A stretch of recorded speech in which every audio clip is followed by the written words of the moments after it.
बहुत बढ़िया, बहुत बढ़िया। चले। दोस्तों एक बार फिर से स्वागत है आपका प्रजापति न्यूज में। आज के इस वीडियो में जानिए आखिर क्यों गोरखा इंडियन आर्मी की जान।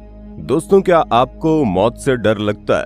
ये भी क्या सवाल है, जरूर लगता होगा ना। लेकिन तब क्या हो जब हम आपसे कहें कि इस दुनिया में भारत की आर्मी में एक ऐसी रेजिमेंट है जिसके लिए मौत से खेलना गिल्ली डंडे का मैच खेलने के बराबर है। इस रेजिमेंट के सिपाही दुनिया के सबसे बहादुर सिपाही माने जाते हैं।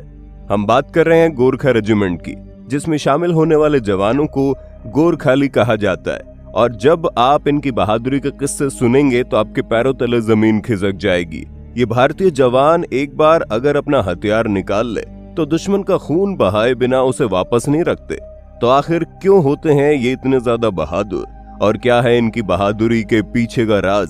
यानी मैं आपका दोस्त आज विशाल प्रजापति आपको बताएगा। बस मेरे साथ वीडियो में इसी तरह बने रहिए।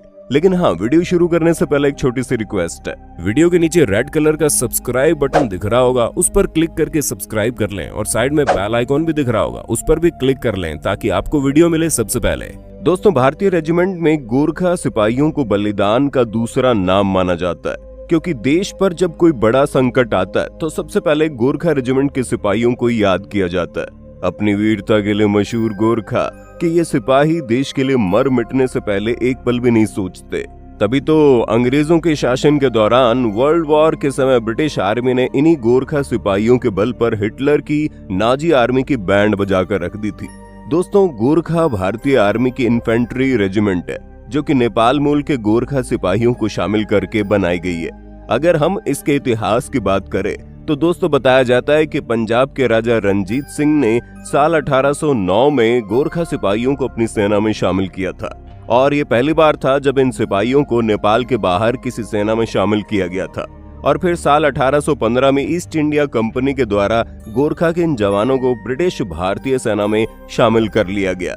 असल में ब्रिटिश सरकार अपने व्यापार को तिब्बत तक फैलाना चाहती थी, और उनकी इसी कोशिश के दौरान साल 1814 में नेपाल और ब्रिटिश ईस्ट इंडिया कंपनी के बीच एक युद्ध छिड़ गया। अंग्रेजों ने बहुत कोशिश की, लेकिन वो नेपाल के गोरखा सिपाहियों को नहीं हरा पाए।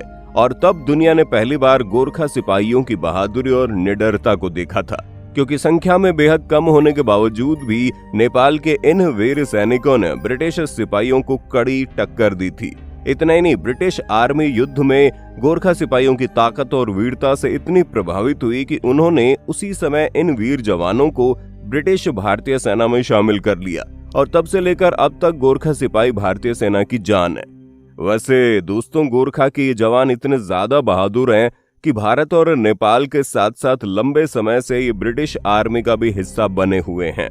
ये सिपाही अपने खास किस्म के हथियार के लिए पूरी दुनिया में मशहूर है, जिसे नेपाली भाषा में खुखरी कहा जाता है। ये एक ऐसे खास तरह का 12 इंच लंबा चाकू होता है जिसे हर गोरखाली अपने साथ रखता है। इस चाकू के बारे में एक कहावत मशहूर है कि जब कोई गोरखा अपनी खुखरी को बाहर निकालता है तो वो दुश्मन का खून बहाए बिना वापस मयान में नहीं रखता, और अगर दुश्मन का खून न मिले तो गोरखाली अपना ही खून बहाकर खुखरी को गीला करता है, तब जाकर उसे वो मयान में रखता है।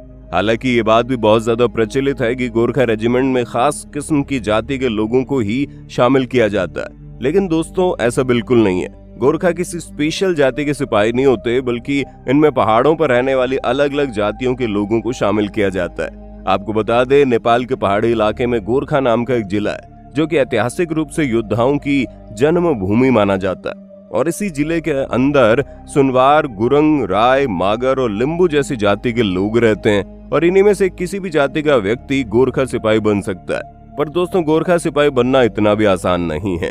एक गोरखा सिपाही बनने के लिए हर एक जवान को हद से ज्यादा कड़ी ट्रेनिंग से गुजरना पड़ता है, जिसमें ऐसी ऐसी चीजें करवाई जाती है कि ट्रेनिंग पूरा कर पाना हर किसी के बस की बात नहीं होती।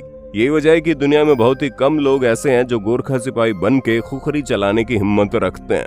दोस्तों गोरखा रेजिमेंट के जवान भारत की तरफ से कई युद्ध जीत चुके हैं, जिसमें 1947-48 का उरी सेक्टर, 1962 का भारत चाइना युद्ध और 1965 और 1971 का भारत पाकिस्तान युद्ध शामिल है।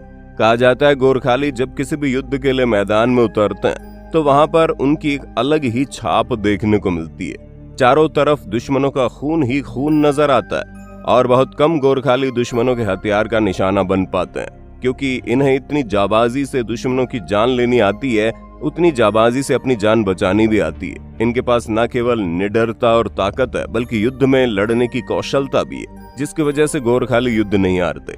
अगर हम विश्व युद्ध की बात करें तो उसमें भी गोरखालियों ने जबरदस्त कारनामा कर दिखाया, जहां पहले विश्व युद्ध में अंग्रेजों की तरफ से लगभग 2 लाख गोरखा सिपाहियों ने हिस्सा लिया था और युद्ध खत्म होते होते इन्होंने करीब 20,000 सिपाही ही शहीद करे थे। इसके बाद दूसरे विश्व युद्ध में अंग्रेजों ने लगभग 2.5 लाख गोरखा जवानों को अपने तरफ से युद्ध में उतारा था और इन सिपाहियों को दुनिया के अलग अलग हिस्से जैसे सीरिया, उत्तरी अफ्रीका, इटली, ग्रीस व बर्मा जैसी जगहों पर भेजा गया और इस युद्ध में भी 32,000 गोरखा जवान शहीद हो गए थे। लेकिन पहले विश्व युद्ध की तरह ही दूसरे विश्व युद्ध में गोरखा के जवानों ने अपनी बहादुरी और शौर्य से पूरी दुनिया को हिलाकर रख दिया। तभी तो ऐसे युद्ध के दौरान गोरखा सिपाहियों को वीरता के किस्से आज भी इतिहास के पन्नों में हमेशा हमेशा के लिए दर्ज है। दुनिया के जितने भी खतरनाक से खतरनाक रेजिमेंट को देख ले, लेकिन गोरखा सिपाही उन सभी में सबसे ज्यादा खास है, क्योंकि उनके लिए जीत कोई विकल्प नहीं बल्कि इनकी सबसे बड़ी कामयाबी है। और दुश्मन को मारे बिना तो जैसे इन सिपाहियों को चैन ही नहीं मिलता।